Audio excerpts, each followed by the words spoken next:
welcome to Abda. Okay, so first, this is, let's put this down. This is valid Python. This is to say hello world, and I could say, I don't know how to say that word, but what is it? It's wrong? Jeez, I can't tell. I mean, it's like, oh, I'm so sorry. So this is how you say hello world in Python. It's one line of code. I don't know how to make it simpler. I might be able to delete the space, but I think the space looks better. Okay, so very easy to get started. Now we could, I'll go next slide. So for this talk, please use the hashtags Abd'a and Python. And so here's some fun sayings about Python. Perl is worse than Python because people wanted it worse. From Larry Waldau, creator of Perl. Or life is better without braces, because Python uses indentation instead of curly braces. Python fits your brain by Bruce Eckel, Thinking in Java. Oh, there we go. Much better. Who here has read Thinking in Java? No one. Oh, okay, one. I heard it's a great book. Python is an excellent language and makes sensible compromises by Peter Norvig, author of Artificial Intelligence. That guy's like this famous Lisp guy that is just, you know, super smart. And so if he likes Python, you know, it makes me feel much better. Okay, so this is a print statement, and we have triple quotes so that you could print a big chunk of things.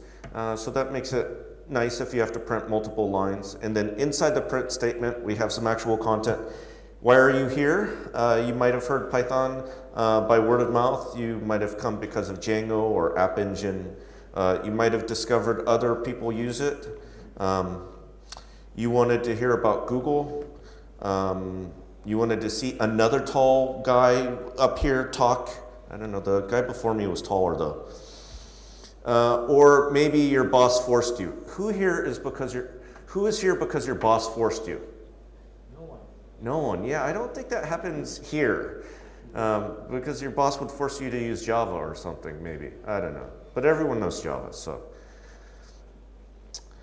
Okay, about this talk, I'm going to give you some background information on Python. So I have actually a lot of background information on Python. Because I think, you know, you guys are developers, you guys are smart, you don't need me to teach you Python. You'll do better if you just, you know, read about it online, you could read the tutorial.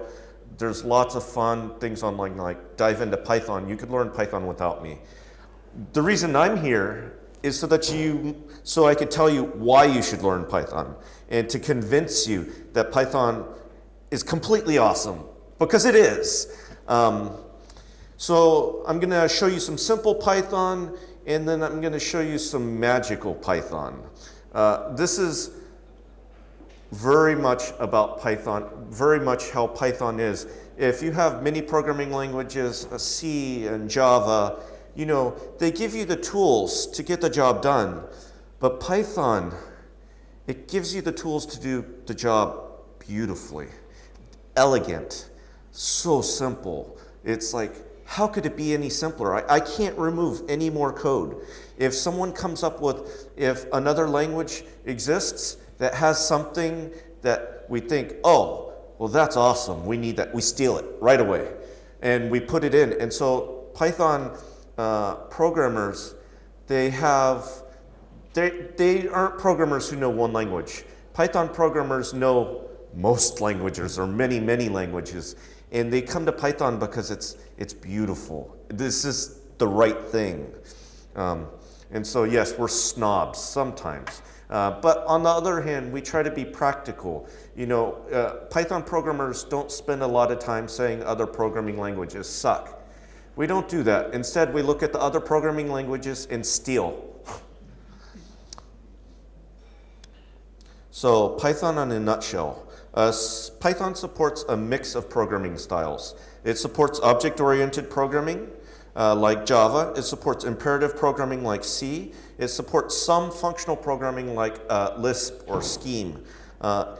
For me, I don't think everything is an object. For me, I like to use this and that and this and that. And even sometimes, you know, you might want a weird programming language like Prolog.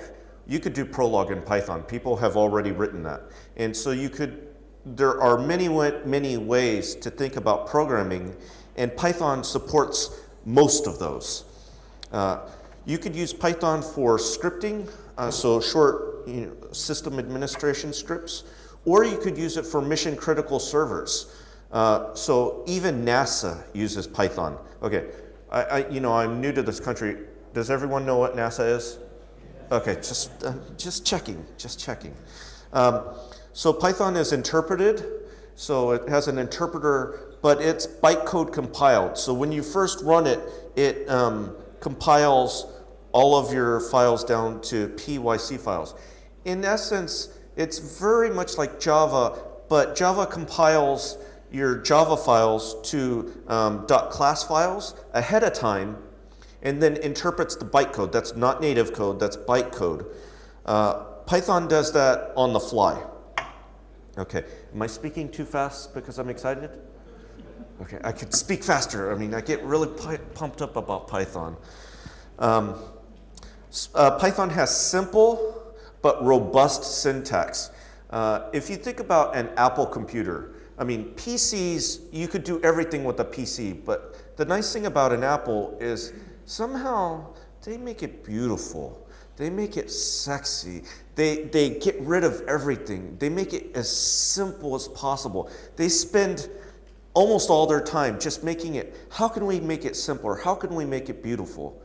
Python is that way. We spend all of our time, it's not, so many of us, we spend this much time getting the code done, and then we think, well, how could Python be better? How could Python make this more beautiful? How could Python make this more simple? How could I get rid of code and make it more elegant? So, and then Python programmers, they have a point of view. So Guido van Rossum is to Python as Steve Jobs is to Apple. Steve Jobs makes Apple beautiful. Guido makes Python beautiful. And he has an idea, he has beautiful ideas of how to make beautiful code. And so in Python, it's not like Perl. Perl, you could do whatever you want. In Python, there's Guido's way or the highway. But we don't always follow him. So Python is easy to read, it's easy to learn, it's easy to maintain. When I'm in an interview, even if I'm interviewing for a different programming language, I code in Python because Python comes out of my brain easier. I don't have to worry about, well, what is the syntax for this or that? It just comes out. And Python comes with batteries included. So there are many libraries in Python to do all kinds of stuff. And Python has been around a while now. It's 20 years old, and it's used all over the world, even for mission critical systems. I don't think no one has created a pacemaker with Python, but maybe, maybe. Yes, JavaScript. Okay, so Python is a fan favorite.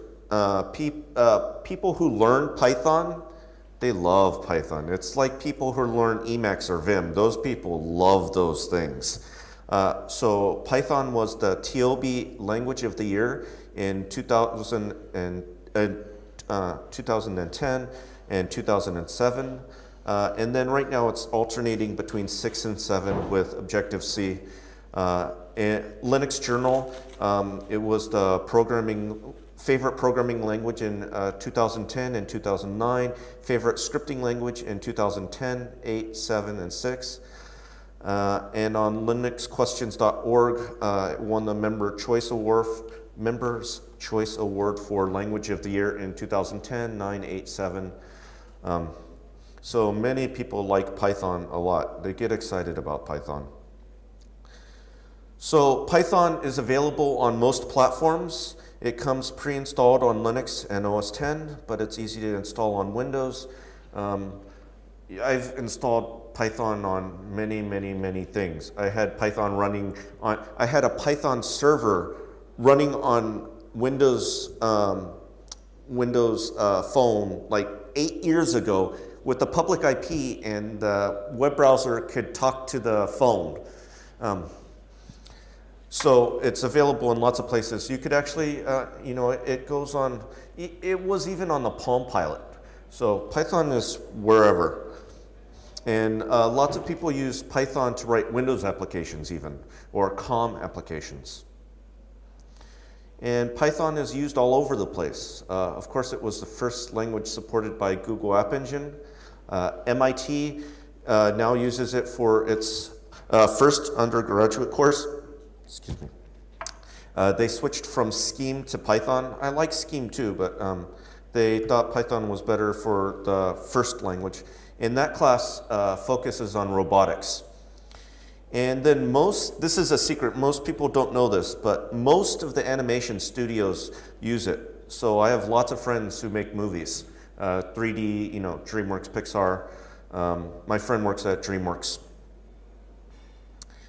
So here are some important Python projects. There's Google App Engine, of course, that's my job, you know, to talk about that. NumPy and SciPy are for scientific computing. Jython is for running Python on Java. IronPython is for running Python on .NET. PyPy is for running Python written in Python, and that seems very strange, except for it runs even faster. They did some amazing PhD type things, and they have a JIT, and it's incredible what they did. And we have an ORM called SQL Alchemy. We have Nose for testing. We have lots and lots of testing in the Python world. We have Selenium for browser automation. So I really like to write web applications and use Selenium for testing, although I use other things as well. We have Beautiful Soup and LXML for XML and web scraping. If you ever need to spider the web or scrape the web, Python is a great tool for that.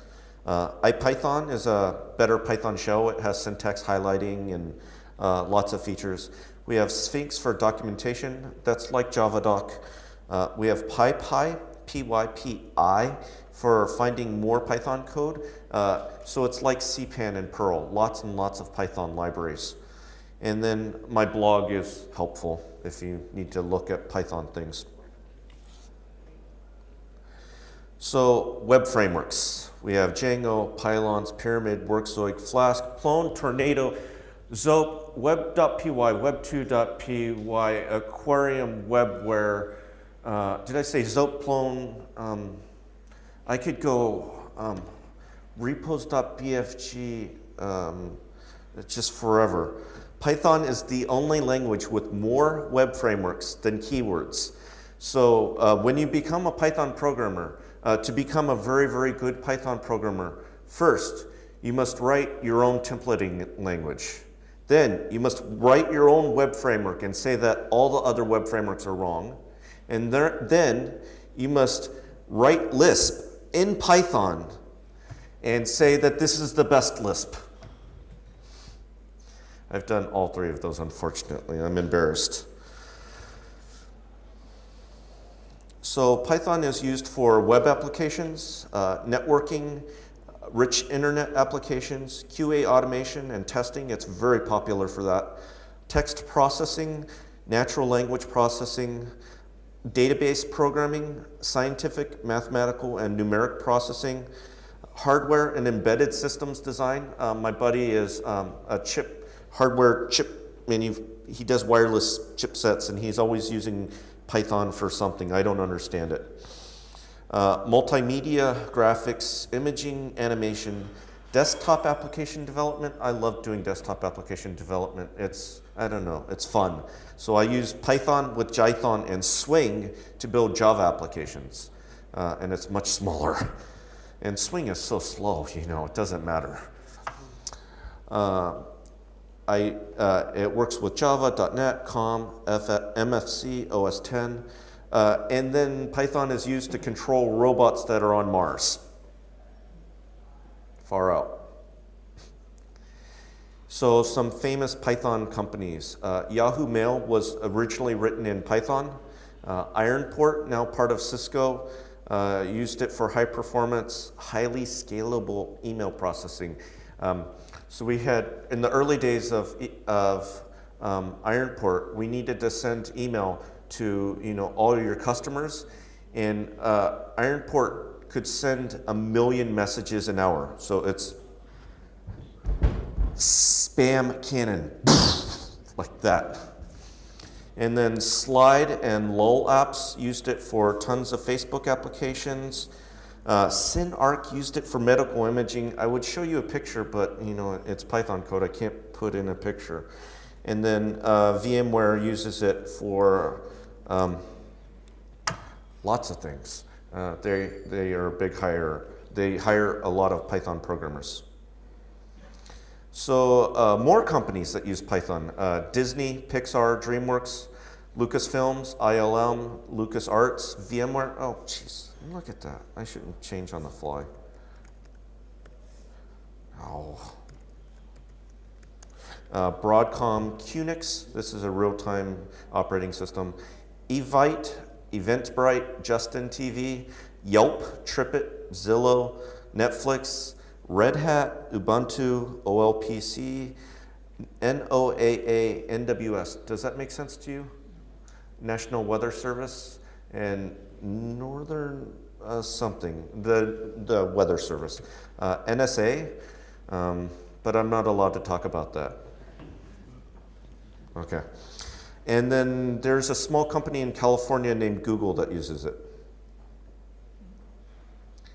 So Python is the secret sauce in many startups. There's no marketing for Python. No one ever spends money marketing Python. So it's not famous the way many languages are famous. So it's all people talking about it because they love it. I'm here because I love Python, and Google let me. And many Y Combinator companies use it for rapid development in order to be the first to market. So who here knows Y Combinator? Okay, one. Okay, startups. And Python has an anti-marketing campaign. Oh, sorry. Y Combinator is, it starts startups. They give you a little bit of money, and then you have a startup, and it's like startup incubator. Okay, thank you.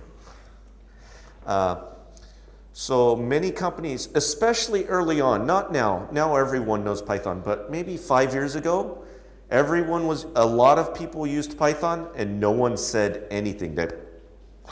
And they used it as a strategic advantage over the competition, especially when Ironport did high-performance network application, and we used asynchronous I/O in Python, and we had beautiful things.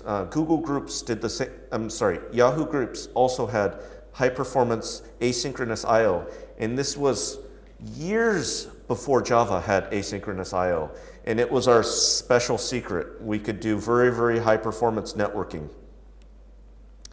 So Python at Google.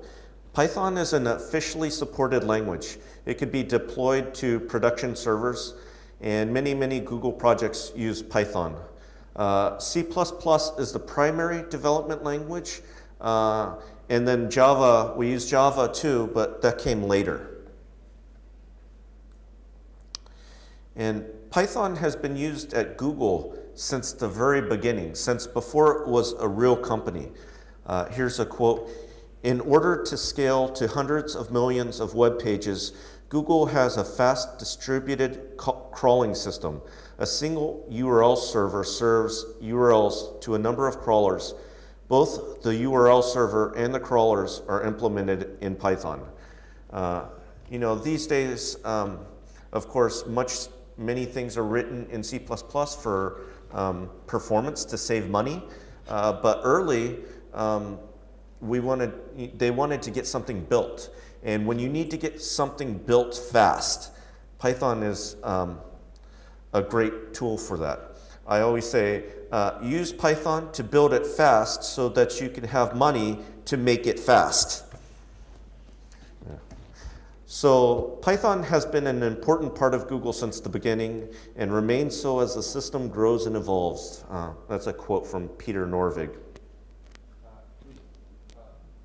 Since you know that, you work on App Engine, I had a question that there's no question. If, for instance, I wish to construct with Python a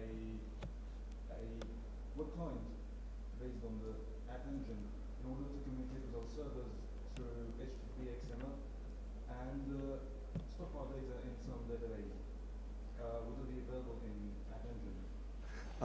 Let's talk about that at the end. Let me talk for a while with you one-on-one, and okay? Because it takes me a few minutes to talk about that. One question, please. Yeah, concerning the clean technologies and GPU programming in general, is there a choice for Python to accommodate that? Did you say GPU programming? Yeah. Yes, my friends do GPU programming with Python because Python allows you to get to see, and I don't know all the details, but yes, there are tricks to do that. And I think there's even wrapper libraries. I think somehow you construct some GPU programming and call a Python function and it does the magic. But so let me do more questions at the end just so I don't run out of time. We have famous Python programmers at Google, Guido van Rossum, the author of Python, Alex Martelli, he's a superstar, Jim Huguenin, Frederick Lund, Neil Norowitz, Mark Pilgrim, Colin Winter, Thomas, I don't know how to say that name, Jeremy Hilton, and Wesley Chun. Who here knows any of those? Okay, these are the most famous people that you've never heard of.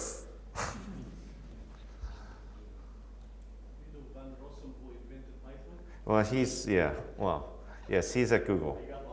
Yeah. Yes, that's good. And Google is committed to Python.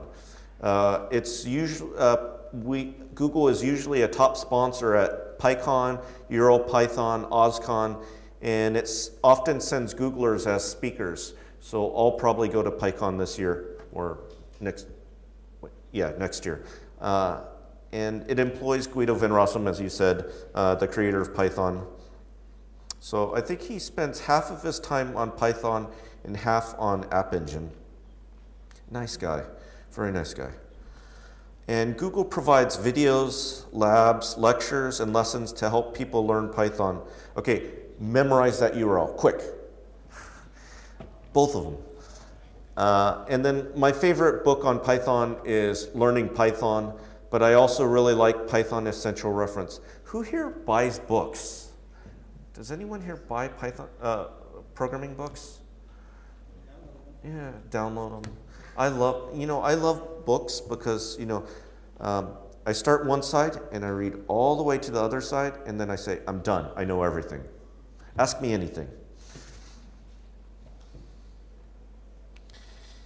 So big projects at Google that use Python, Google App Engine, YouTube, code.google.com, and various open source libraries. So open source Python libraries from Google. We have protobufs. This is a library for serialized structured data. Think of it like XML or JSON, but very, very, very efficient. Heavily used for RPCs. Who here uses protobufs or any of those other ones from like Facebook or any of those? Okay. And then we have the Google Data Protocol Client Library. Google Data Protocol, I can't say it fast. And that's used to access Google data. So you could use this library, this system, in multiple languages actually, but we could use it to talk to Google Analytics, Calendar, Maps, Contacts, Google Spreadsheets, Blogger, Picasa, YouTube, and so there's the open source library. Okay, and then code.google.com. It's the main Google website for developers, and it hosts information about our APIs. They have docs, tools, download samples, and you could use it for project hosting. So Google App Engine, I said earlier, Python was the first language on Google App Engine. Python has a simple virtual machine, and they wrapped the virtual machine in C++ to sandbox it so that it was safe to run external code on our servers without bad things happening. EC2 gives you an entire virtual server, but we run your code alongside everyone else's code on the same server, sandboxed. And it's easy to get started with Google App Engine. Once you know Python, then Google App Engine, you could get started like in a day. And the nice thing is, with Google App Engine, you don't need an operations team to scale very, very, very big. We let Google take care of scalability. They already solved that problem. And YouTube uses Python almost everywhere. Almost the entire site that you see is Python. So viewing videos, templating, the admin console. Backend API servers, they're a mix of Python and Java. We batch tools, test utilities, and even the people who integrate with YouTube, Python is very, very popular. And all the glue that holds things together at YouTube is Python. So Python at YouTube. Python has been around since the early days. They had a small team and they loved Python. They have this idea, code with discipline and honor. They don't hire any programmer. They hire, instead of 100 programmers, they'll have 10 programmers that are very, very good and very careful. And there's no compiler police. And so often in Python, you could do amazing, funky, dynamic things that no compiler would let you do, but are very powerful. The early architecture of YouTube was Apache with ModPython and MySQL, and that lasted for a long time. And it survived longer than you might think it did, longer than you might think. So Python scalability at YouTube. Please don't tell me Python can't scale. Whenever I talk to, if I have a manager at a startup, if he says Python can't scale, I'm like, what? YouTube is huge. Scalability is not about language. It's about architecture. It's about software engineering. Language, you could make any language scale badly or scale better. It's architecture. So remove the bottlenecks. Use good components. Balance the machine resources. Migrate pieces and optimize as necessary. Don't optimize ahead of time. Optimize when you need to optimize. And use object caching. And really the scalability is at the data layer, not the programming language layer. So you have to spend more time scaling MySQL. So our tips on optimizing Python at YouTube. So when you have a piece of code, most of your code is not a bottleneck. Small parts of your code are a bottleneck. So when you have a small part of your code that is a bottleneck, you rewrite that part in C and you make it a Python module. And no one ever has to see the C. It's hidden. And so, for instance, we had an HMAC implementation in Python. It was too slow. We rewrote it in C. No one ever has to think about C again. It's done. So simplify overly complex algorithms. So the funny thing about Python is the more Python you have, the slower it runs. So if you have an algorithm that's like this, you make it like this. And when you make it like this, you're relying on libraries that are written in C to do all the hard work. And so the shorter the code, the faster it runs, which is the opposite of how C works. In C, you write more and more code to make it more optimized. Make code simple and it will run fast. Embrace developer efficiency. So your time costs more than a CPU's time. So optimize for the programmer, not the CPU. The only time we don't follow that is when we have to run the same code on a million servers, not a million servers, but many times. And sometimes a programmer might spend a little bit more time to save a little bit more CPU to save money. But when you have 10 servers or 100 servers, the programmer time is more expensive. So encapsulate the code that has to handle scalability. So hide the code. If it has to know about scalability, hide it. And that way, most code doesn't need to know about scalability. So here's an example. User.select by username db context user. This is a simple function. Anyone can call it. But behind that function is very complicated code that has to deal with very heavily sharded MySQL, so many MySQL instances. But most programmers don't need to see that. So similarly, video.select by ID. So videos could be, so many of them. But most programmers don't think of that. So most programmers, they just call the function, it's done. But even though you hide things like C and scalability, you still have to use your brain. Don't write code that takes up all the resources. Don't write code that has to talk to the database, make 300 queries in a row, and then show a page. That won't work.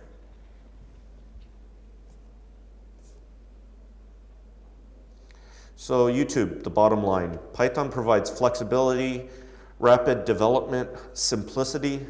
The secrets to our success, I work at YouTube, just-in-time optimization. So right when it becomes painful, then you optimize.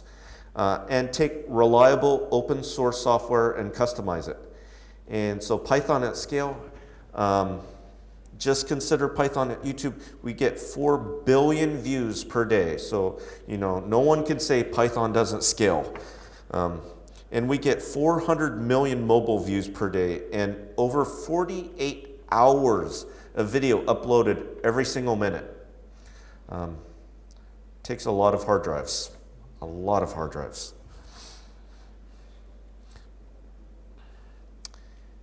And Python was named not after the snake. Python was actually named after Monty Python, so it's comedy. So, and now for something completely different. So let's start by looking at the Python shell. So you could run Python you could run Python scripts or Python files or big Python applications, but a very common thing to do is run Python in the shell. So there, hello world. And today I wanted to delete a file and I couldn't remember the name of the file. The thing to delete files, and so I knew it was like import OS. It's something about operating systems. So I could do dir OS. I have, all that stuff. Or I could say help OS. Oh yeah, built-in documentation. If I use IPython, it's syntax highlighting and tab completion, but I didn't install that today, sorry. So let's play with some strings. So print, what is your name? Name equals raw input. And guess you could probably guess what that does. That reads in the name. And then I say, hello, %s, I'm glad to meet you, %name. So this does variable interpolation. It puts the name into the string and prints it. And then it says, the last letter of your name is this, and name -1. So strings have, you use bracket notation. And so you could look up a character in the string, you could look up the last character, you could look up some of the characters by using number: number. And that same syntax works for strings and lists and tuples and partially dicts, and everything looks kind of the same with special syntax. And if you have your own classes, you could implement that same syntax. And so I don't know if it's a real list or if it's a fancy list that saves to the database. It looks the same to me. And Python, I don't care. It just works. So let's play with some different data types. So this is a list. Notice I did not have to say array list or any other type of list. It has one standard type of list that they spend so much time optimizing. It's very, very, very optimized. And if you say, well, I don't want a list, I want a queue, then you go pick a queue from the library. But most of the time, you just use the simple things. And it works fast because other people spend time optimizing the simple things so that it looks simple for you. Here's a for loop for I in lists. So we loop over the lists. Here's a dictionary, also known as a hash, also known as an associative array, also known as a map. We call it a dict, like a dictionary. So key, value, key, value, key, value. The keys don't have to be strings. They could be anything. They could be, well, almost anything. You could use integers, or most things can be keys. You can't use something that's modifiable as a key. So for person in ages, we get the age out of the ages, and then we print something. So easy. So functions. I'm going to run out of time. So here's a function, def mysum, a comma b, return a plus b. So no return types, no types in general. It's just all on the fly. Here's how we call a function. Here's recursion. And we have keyword arguments. So we could say C is by default 10 and D is by default 15. And when I do that, I could pass keyword arguments like this, and I could leave arguments out. So that's very flexible. List comprehensions, everyone loves this. So ints equals 1, 2, 3. So now I want the squares of the ints. I don't have to write a for loop. I say for I in ints, I times I. And now we have a new list. Who thinks this syntax is strange? Who thinks this syntax is beautiful? Okay. It's like one line of code, all compacted, and it makes you a new list very easy. The definition for I came after you used it. Yes. So generally, I like to read it this way. I say for I in ints, I times I. Yeah. How does Python compare with Ruby? Very, very similar. Python has a better virtual machine, but the Ruby guys are always trying to fix that. I like Python syntax better, but I code in Python and Ruby. I go back and forth. I love both of them. Both very, very nice languages. Another question to you, did the Python implement the MVC model like Ruby and Rails? Oh, yes, hundreds of times. So many. There have been 3 projects to make Ruby and Rails on Python. It's ridiculous.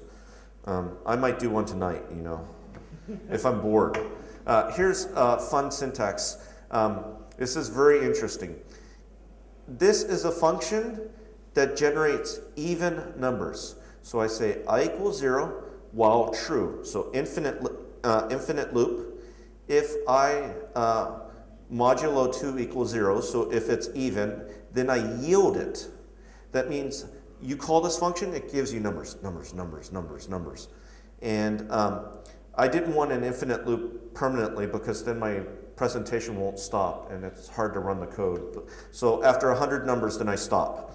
And then, but I could write that outside the function if I wanted to. And then I say, then I loop around I plus 1. And so here I call this for I in even numbers, print I. So maybe in many other programming languages, the loops sometimes are complicated. Sometimes you have very fancy looping logic. In Python, that is never the case. Anytime you have fancy looping logic, you take it, you put it inside a generator, and no one sees it ever again. Every loop is for I in. It's always, you know, this is always as complicated as it needs to be. Always hide that stuff. And so this is nice that it's a function that keeps going. You call it, and then you come out, and call it and come out, call it and come out. And it remembers where you are. So if it's an iterator. In Java, if you want to do an iterator, you do a class, you do an iter, you do a constructor, so many functions, so many parts. In Python, one function. Yes, I have experience, of course, with Python in many, but in case of looping logics, it misses the point of the functionality of goto. How would you do something similar to that? If you need goto, use exceptions. I use exceptions for goto. Yeah, exceptions in Python are very cheap, and so I will create a class called continue, and I raise continue, and it jumps to wherever you want. Okay? So I have like 4 minutes left, and we have lunch next. I have more things to show you, many fancy things, but do you want to see fancy things, or do you want to answer questions? Fancy things. Wow. Okay. I didn't expect that. So here's a class. So this is not very interesting. This is just normal stuff. So closures. Who here has used a closure in JavaScript? Good, good, good. Not JavaScript. Wait, keep them raised. Okay, who here has not used a closure? Okay, who here has not used a nested function in JavaScript? Okay, well, anyway. So here we have a function called create greeter that takes a name. And it has a function on the inside called greet. They say print hello name. And then it returns the inner function. So this, if you haven't seen this, this is kind of hard for your mind the first time. So I call create greeter, and it prints J. I give it JJ. And now I have this thing called greet JJ. And I call greet JJ, greet JJ, greet JJ. Every time it says, hello JJ, hello JJ, hello JJ. This is kind of like an object. In Lisp, in the early days of Lisp, they didn't have object-oriented programming, they had closures. And when you have closures, you could build objects. And when you have objects, you could kind of build closures. And so there are two different ways of looking at the same thing.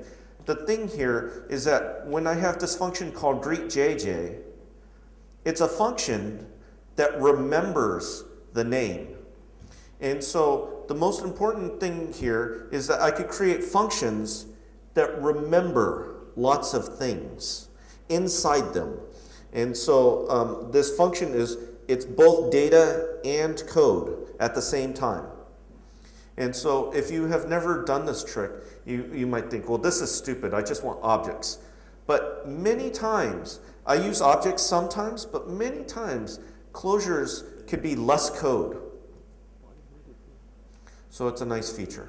So decorators. So I import time, and let's skip the top part because that's magic library stuff. And here I say at logger, def sleep, time.sleep, and print done sleeping, and then I call sleep. When I call sleep, it runs this function, and I have this decorator that wraps the function, and it does extra things. And so you could use decorators to add lots and lots and lots of fancy magical things. You could have it logged to the database. You could check authentication before it runs the function. You could register the function in some global place. And so here's how I implement logger. It's a function, and once again, it's a closure. It has an inner function, and it returns the inner function.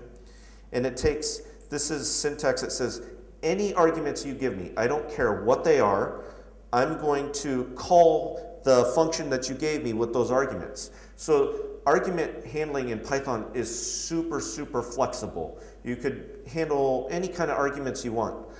And so what I do is I say start function, and then I time it, and then I say finish the function in this many seconds. And I write try finally as this is a funny way of saying do this, but then I finally, actually I don't need this here, but anyway. So decorators are very useful in a lot of situations. So I showed you a generator before. So So we have this thing called generator expressions.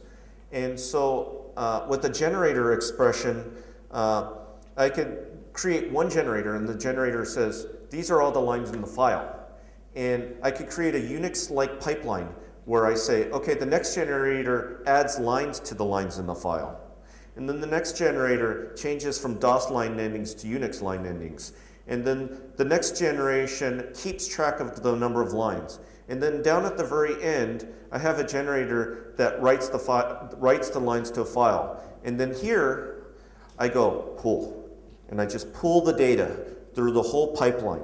And all the pieces work together like a Unix pipeline. And you might think, well, this is slow. You're creating, multiple for loops. Every generator has its own for loop. But Python optimizes that like crazy. And it actually is faster. And so you could create these generators that, like Unix pipelines, that do one thing, and then you could mix and match. You say, well, I want to add line endings, and I want to change line endings, and I want to add numbers, and maybe, I want to, after every 1,000 lines, I want to send email to my mother and say, look, Ma, I handled 1,000 lines. And all of these, isolated, beautiful, hidden. Okay, and then I ran out of time for more. So let me answer questions. Yeah, here. Okay, loud, please.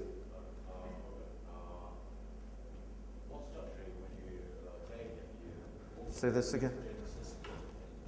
What? What structure would you employ if you built a messaging system in Python? There are many messaging systems already in Python. We have many tools in Python for asynchronous networking, and we have many magical tools. So have you coded Node.js? You know that everything is a callback. And then asynchronous networking in Java is also painful. Because it's not like threaded programming. You don't do things one after another. You do callbacks everywhere kind of things. In Python, we have tools like gEvent, where your code looks like threaded code. I do this, do this, do this, do this, do this. But underneath the covers, it's asynchronous networking I/O. And so it gets very good performance. And so, for instance, an ironport server is an email server. One process can handle 10,000 connections. You can't do that with threads. You can't do that with processes. You can only do that with networking, with asynchronous networking. And asynchronous networking in tools like gEvent looks good.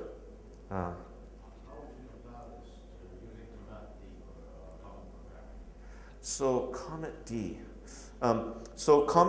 You can do Comet programming in Python, of course, and gEvent is a good example. What is Comet D written in? Well, okay, so, yeah. Okay.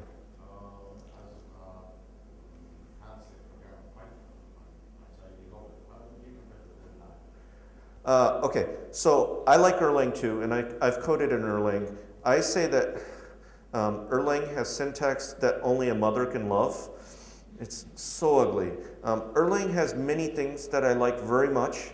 I love the concurrency in Erlang, but Erlang, I say, is a specialized tool for networking appliances, and it's very good at that. It's not general purpose. It's very, very bad at being general purpose. So most of the time, you would use Python, but some of the time, when I want a high-performance networking application, and if gEvent isn't the right fit, I might use Erlang. But that's for standalone servers. Okay, let me ask. Go ahead. You talked about rapid development, talking about Y Combinator startups using Python for rapid development. How does Ruby compare when it comes to rapid development? I could do rapid development in Ruby and Python. I think they are both good.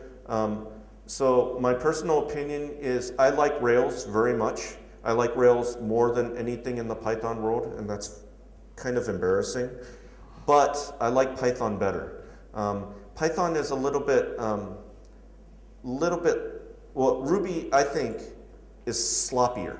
So in Ruby, you look up something in a hash, it's not there, you get nil by default. You could call an instance attribute, and if it's not defined, you get nil. There are many, many cases where it hides the error. Where Python, it will raise an exception and you handle it right away. And so oftentimes in Ruby, I spend more time debugging. And so in Ruby, I find that it's very, very, very important to test very much. So Python testing is very good. You need to do it. Ruby testing is critical or else you die. But I like both very much. So Rails as a framework, there's nothing compared, like there's nothing in the Python world that compares to Rails? There are lots of things in the Python world that compare to the Rails framework, but I like Rails better. Yeah. Okay, next. Oh, okay. Pyramid or which? Oh, Django. This is very embarrassing for me to say, but I don't like Django at all. I have used pylons at many companies. These days, I probably would code in Flask because it's simple. But you know, it actually depends on you. If your project is like Django, then Django might be a good fit. For me, Django causes me to get angry too much. So, okay, next. Maybe for a PHP developer migrating from PHP to Python, what framework do you recommend? For PHP? And for web development, for a PHP developer. Okay, this is very embarrassing, but for a PHP developer, I say use Django. Yeah, because Django will help you get there.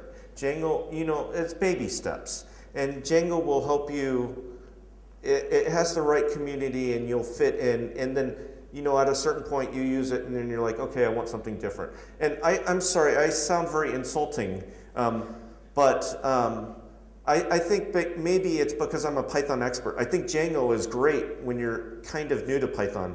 But when you're an expert at Python and you want more control and you want to do things your way, Django is not a good fit. When you're an expert in Python, you need to code something for web.